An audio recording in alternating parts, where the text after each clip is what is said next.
Hello, my beautiful people. Welcome back again. This is Frag Essentials. Before I even begin, please look thumbs up and subscribe. It gives me motivation to do videos. But the other reason I'm making these videos today is because it's one of my most requested fragrances to buy and resell to them. Even though I can just tell them just go buy it straight from Alexandria fragrances. Um, Apparently, my video of the Mentity compared to the Louis Vuitton ones, dude, it's only like have like 5,000 views, which I didn't think it was gonna be that popular. But apparently, I met someone from some. The way he reached out to me was through Facebook. Uh, I had a listing for Ganymede retail. I do by the way, I do resell fragrances like MFKs and stuff like that, whatever. If there's something popular, if there's enough money to make a profit of, you know. Um, but yes, the guy from Zapata, shout out, bro. Nice meeting you. He reached out on Zapata because I had a fragrance for sale. He was looking for Ganymede. He looked me up and said, "Hey, do you still have Ganymede on sale?" I was like, "Dude, yeah, I do." I was like, "How did you find me? I don't have you as a friend." But obviously in Spanish, I mean, he's from Monterrey, Mexico. He said, "Yeah, aquí lo tengo. I have him here, wherever." It's like, how did you find me? As well, I googled in the area who has Ganymede, and you came out, and you're kind of local, not really, but whatever. But yeah, it's like somehow he knew who I was, just didn't know from where. And I suppose he asked me, "Was do I have a YouTube or anything?" Like, yeah, sometimes I upload. It's like instantly, like, dude, you're the guy from the uh the comparison video between the Immensity and the Besotite. Because of you, I met this brand. I known this brand. Also, the same guy, same situation with the guy from Zapata. He knew who I was because I listed Erba Pura on Facebook Marketplace, and he knew who I was, but just didn't know who I was exactly. Now we're very close friends. He bought a lot of fragrances. I'm his niche plug, whatever. He also resells fragrances over there in Zapata from where he was for here locally. But yeah, but my cup of tea is niche. Is like all I have is niche unless it's cloning. That's the most non-niche per se, but even though they're inspired by niche. With that being said, long story short, I'm sorry, but today's video is gonna be a video comparison between Lementite and no, I'm sorry, Lementite. This is gonna be a inspiration of comparison video comparison between the original of Amyris, EDT, or the X-ray. I'll let you know right now which one is the most comparable to, and of course, law of attraction. Give me a second. This is law of attraction from Alexandria Fragrances, and these are the MFKs, Amyris. This is an EDT and the X-ray. Now, before I even begin, the EDT and the X-ray, where are we using? Exactly what's the difference? Obviously, the concentration first. EDT is like probably 5% of oils, and then the rest of it is alcohol. That's why it has a lot more lift. I wish this had the same lift as this, but this is more evening wear. Probably longevity is way more than this, but it lacks a little projection. But this is more dressed up, in my opinion.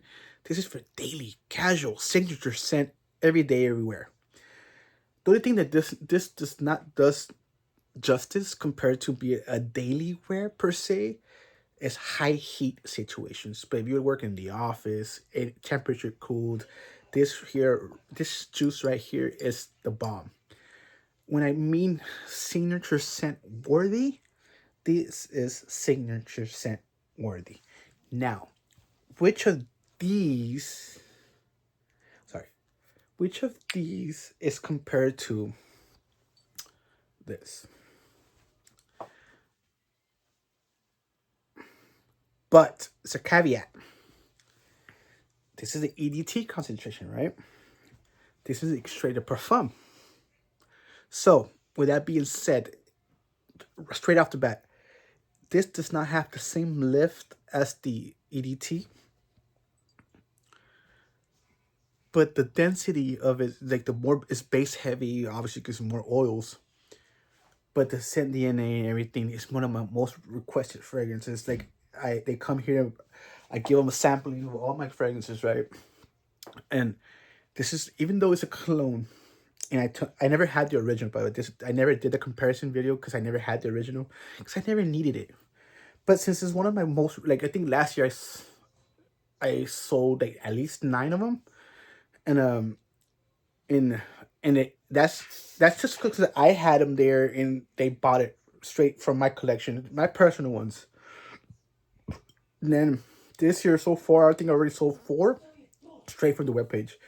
But yeah, dude, this is one of my most requested fragrances. Like it's just becoming one of those dumb reach situations, and people are clients. Dude, I just fell in love with it, and that and Fire of God. I just don't have the original Fire of God. I'm linking and buying it because just for it's one of Fire of God has became one of my top 5. This is probably the top 7 ish or 10. Like it's just my dumb reach. But yes, I don't mind owning all 3 of them. I really love the DNA. It's kind of basic, but it's not. It's kind of niche. It's kind of designer realm compliment getting type of situation. The notes are probably Amyris is kind of like a sandalwood based. It's a sandalwoody type of note, like woody. There's some woods. There's some chocolate apparently, some coffee supposedly too. There's is some citruses on the top, but after that airiness goes down, it just becomes a very good linear vanilla amber on the base. So this is why I figured it's perfectly for every weather, for like for not for high heat though, but it's dense enough for the winter, dense enough for the fall or winter, temperature cool, everything's good. But it's more sandalwood based, so it's just more, it's beautiful, guys. Just sample it, get it if you can.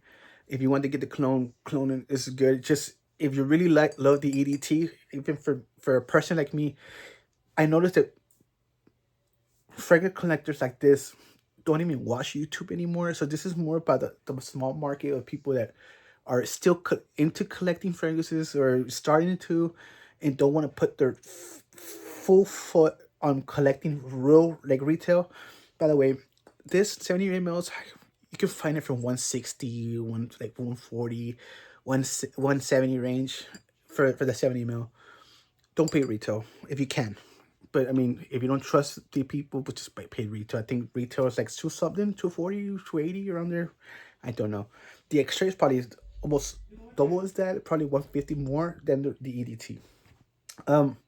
This is probably if you get them from a discount or you don't use Alexandria 15, you probably roughly around 80 for 100 mls, 85, 80 something with 20 mls. Then 15 mls, I probably end up paying like $100 for all 100 mls. But this is oh, I forgot the note. It's kind of irisy, like some powdery notes. It's so some like some kind of complexity. It's not. It's simple enough for a beginner user, but it's mass appealing enough for everyone. It's still, you will still have that niche nuance, but for it's perfectly balanced of naturals and synthetic. It's one of the most beautiful scents, dude, and I strongly recommend to anyone. It's just one of my most requested videos, and hopefully this helps a lot. Even though I felt like I explained more about my stories and the notes nuance, but it's basically I consider this like is it considered an Oriental? I don't know. It does have some sweetness, it has some woodiness and stuff like that. So this is straight up like one of those signature scent worthy fragrance, guys. But sorry for um I don't know what you do this, man. I don't really do this anymore, you know? I just do it as a hobby. I don't get paid for enough to do this. But this is just me, since a lot of people request this. So this is the most requested fragrances and Fire of God from which is 777 Shepherd for God of Fire. Beautiful mango. Beautiful mango and tahini. Whenever I get the original, I'll make a video comparison between both. But yes, guys, love you with all my heart. I know I suck doing videos. Thanks for your patience. Somehow, it's already 10 minutes. I'm sorry. Bye-bye. Take care, guys.